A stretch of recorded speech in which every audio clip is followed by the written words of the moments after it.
Kia ora, my name's Karena Brown. I'm the convener of Unions Canterbury. Apologies from Paul Watson, who was meant to be here, but he's had an illness in the family, so couldn't attend. So Linda Boyd has stepped in the last moment to fill his shoes, big shoes that they are to fill. So initially, what we're going to do is we'll go through the overhead slide protection, and we'll just actually talk to it. You are able to read it. You've read its substantive submission, and then we'll go for questions after that. Okay, so Unions Canterbury is a regional organisation constituted within the New Zealand Council of Trade Unions, Te Kauai Kaimahi, that represents approximately 50,000 people working in the private and public sector workplaces in the Canterbury region. Now, a key point in our submission that we'd like to highlight is that the Council needs to lead a campaign to reopen renegotiations with the Crown on the cost share agreement with a view to establishing a priority list of government and council projects based on extensive and meaningful community consultation with the citizens of Christchurch. So just to elaborate that on a little bit further, we are aware that the cost share agreement was signed off by the previous council with no public consultation. So we'd like to see this renegotiated and the issues that are raised by Christchurch citizens through a consultation process addressed during that renegotiation.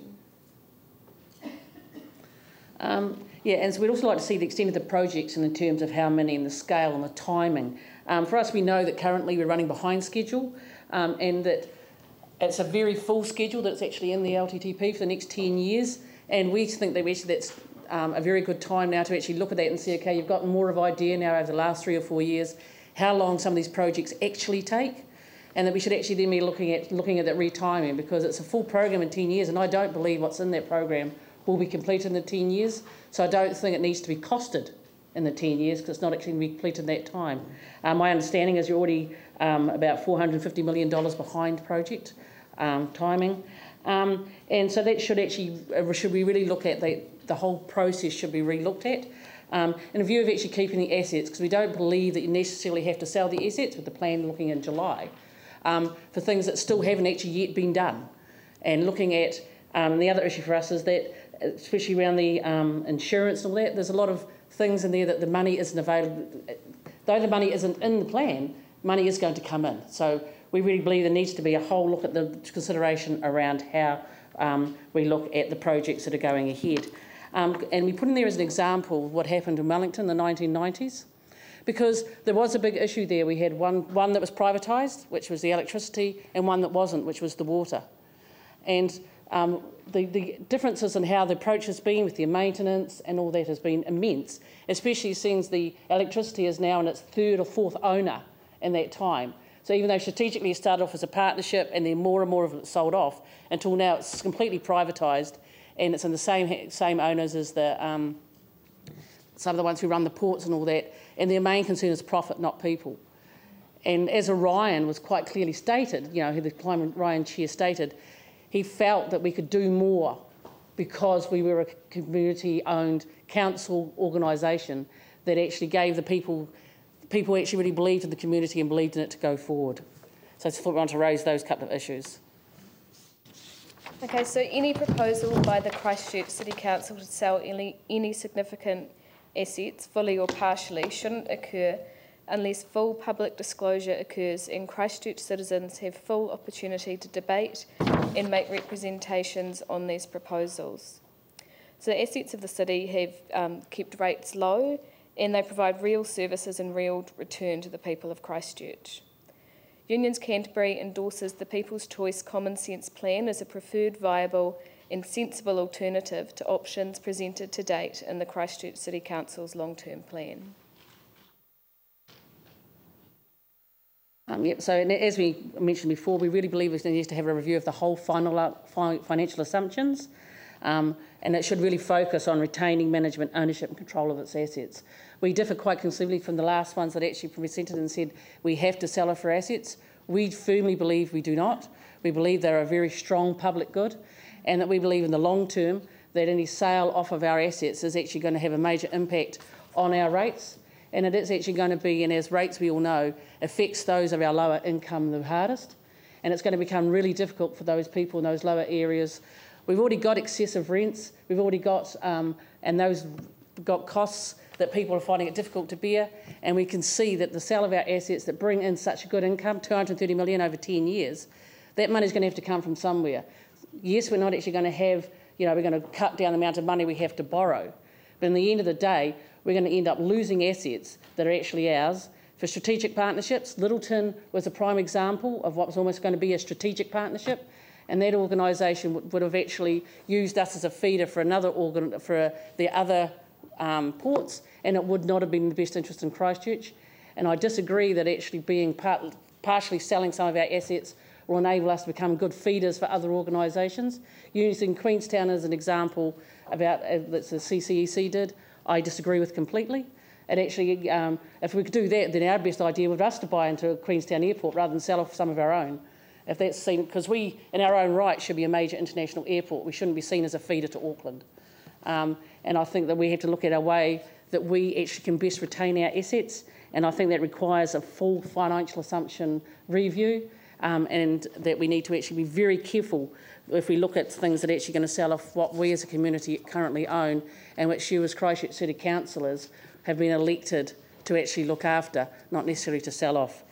But we want to appreciate and thank the opportunity to speak here today, and we're now happy to take any questions you might have of us. Sorry, I'll start with the Orion one, because obviously the focus there is incredibly helpful, because I tend to agree that with the submission that you make, that the risk that you put Orion to in private hands is that they may be there to asset strip, they might be there to really do nothing and just claim that rate of return that it generates, because, as you say, it's regulated, so there's nothing you can really do about the price of it. But the resilience of the organisation, and yes, you can put it in a contract, but the problem obviously is at that point, if they don't deliver, it's too late, the power's off. So, and I do worry about Wellington with respect to the advice that you've given in that regard, and I really appreciate the submission. But we don't own 100% of Orion at the moment. 11% is owned by the Selwyn District Council. They also are dependent on the question of resilience. So what on earth would be the issue about selling some shares to the existing shareholder? I suppose, for instance, like for your example, for Selwyn District Council, because Orion is a Canterbury organisation, to me that's like community or ownership is based in Selwyn District Council and Christchurch City Council, because that's the catchment area of Orion. And so it's still, to me, that is still 100% council owned, because it's 100% council owned, but not necessarily just by this council, but it's still owned by council. So you have no objection to selling shares in Orion to another council in our region who use Orion? In our region, and if it was actually still the fact that, yeah, but as long as they're in our catchment area. But what I have an issue with is when we're selling it, when you're strategic partners, you look at the H&H group, or look at ones that we didn't look outside our region for Selwyn, for Orion. We didn't. That's what we looked at. But I mean, obviously the detail's going to come back to it. But I wanted to kind of compliment you on the work that you've done on the resilience question, because I think the public won't have taken that into account, and it's a very valuable piece of information. But what I wanted to explore was whether it was an absolute ban on selling, or whether it was slightly more open than that. And you've given me the answer to that question. Raf. Thanks very much. In point 5, you say that there have been very tangible social and economic benefits from council ownership of strategic assets. Yep. Would you be able to explain some of the social benefits of owning the airport and the port? So, for the port, we'll leave that to our colleagues following up behind us. That's Rail and Maritime will actually answer quite in depth about the social thing about the port. But the airport, the reality is that it is the gateway for our people to be able to go out. And it actually, I mean, if you look at some of the other ones, we actually have a very beautiful airport. And if you go to other airports, you don't actually see that. There's a pride and ownership and a social well-being in that. There's actually a view that because it's council-owned, that we can actually look at ensuring that the social well-being that people actually receive reasonable rates of pay, There is a real encouragement to actually work with unions, because the City Council is a very good organisation and understands the importance of partnership with the union movement, whereas other organisations aren't so open to it. And so there's a real belief in ensuring that the well-being of the employees is there, the well-being of the people actually in Christchurch, able to use that to actually have a facility that they can actually have pride in and ownership of, and a social well-being that know that they're not suddenly have to go out there one day and suddenly everything's tripled or quadrupled because some other owner has decided that they're not getting a great rate of return, and they've looked around the country and realised that $32 for an overnight in a nice covered car park is enough, and you get $64 in Auckland, so we'll make it 70, without having any accountability, because then you can actually say, excuse me, you know, you're a council-owned operation. It's a benefit between what's affordable and what's actually makes it accessible for people to use, and it gives it a view for people to actually be able to go there to pick up people. I love the way you have the new pickup zone, works beautifully, and so which is actually quite unique. I travel a lot around New Zealand, and it's very difficult in Wellington and definitely in Auckland to actually get that kind of service to be dropped off and picked up without actually even paying money. And I like the fact that that's to occur. And I think the other kind of social well-beings we have by owning that airport, and by the fact that the cost coming back from the money we do make from that actually comes back into the coffers in dividends, so it keeps our rates low, and that is a social well-being, and enables money to be invested in social housing and other such things. Whereas if we sold off the airport, even so that we had no longer have operational and reduced the dividends, then that wouldn't be there anymore. And so that's where we see that social well-being. Yeah, we don't actually invest money in social housing from dividends. But so you're saying that can only happen under council ownership? Yes, I believe it can, because the reality, unless you as a council are going to start charging them for that behaviour, then yes, because I think once you lose the council ownership of it, then the reality is you have no control on what they do and don't. And in the end of the day, they have to become profitable for their shareholders, whereas you're accountable to the actual Christchurch City people. They become accountable to their shareholders, which is a completely different kettle of fish, and there it becomes profit, not people. Okay, some strategic partners might start out being that way, and I know that you have a belief that, you know, that if you get strategic partners that actually have the same ethos, that all's going to be well. But at the end of the day, you've got no guarantee at the end what happened to that strategic partner. And at least with this Christchurch City Council wholly owning it, then you actually know that the City Council... Well, we don't wholly own it. We're not wholly, I'm saying your shares you have now... Government owns 25%. Yeah. Yeah, so as majority, but I'm saying... But very interested in a good return on the airport. Yeah, and we don't make those decisions either. But, Vicky. Thank you. I noticed that you said that you were supporting the program put forward by the People's Choice, yes, which includes cutting cycleway expenditure from the plan by 30 million. Which would be one or two cycleways of the network? Which ones are you not intending to do? That would be part of, as I said, our review. We're not saying any specific one. We're saying that overall we need to review which can be done in this 10-year plan. We're not saying they're going to be cut out completely. We're just saying in this 10 years that we should look at what can or can't be done.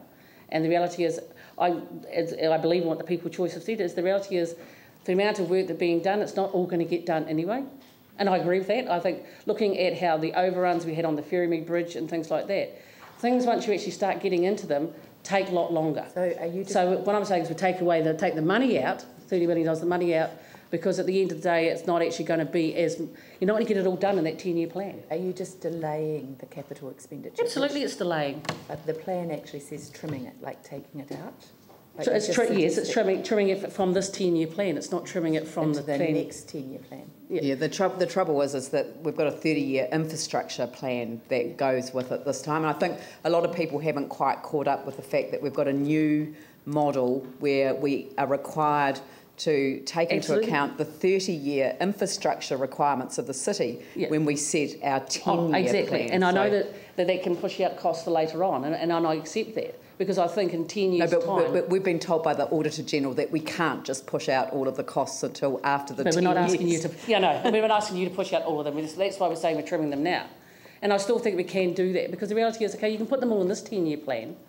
So what happens then, so in the next 10 years, when only 3/4 of it got done now, so the other 25% then is going to actually reduce what's going to happen in the next 10 years. Is that what you're going to, how it's going to work, or is it going to push out even further? I suppose that's what my concern is when we have a 10-year plan, when we have a plan that isn't that achievable, you know, yes, it might be part of a 30-year plan, but what's it going to mean in the next 20, and the next next 10 to 20 years, or 20 to 30 years? When you don't achieve it here, does that mean you reduce what you've said you're going to do in the 20th and the 30th year? I think it's part of why we want to revisit some of our delivery mechanisms. But anyway, absolutely, look, that's the time up for the submission. So look, thank you very much, Karena. Good to see you as always, and we'll certainly be following up on all of those issues. But thank you very much for your submission. It was very good. Thank you. Could we have the Rail and Maritime Transport Union? I know people want to offer their support, but I would really just appreciate some not having that from the background, please.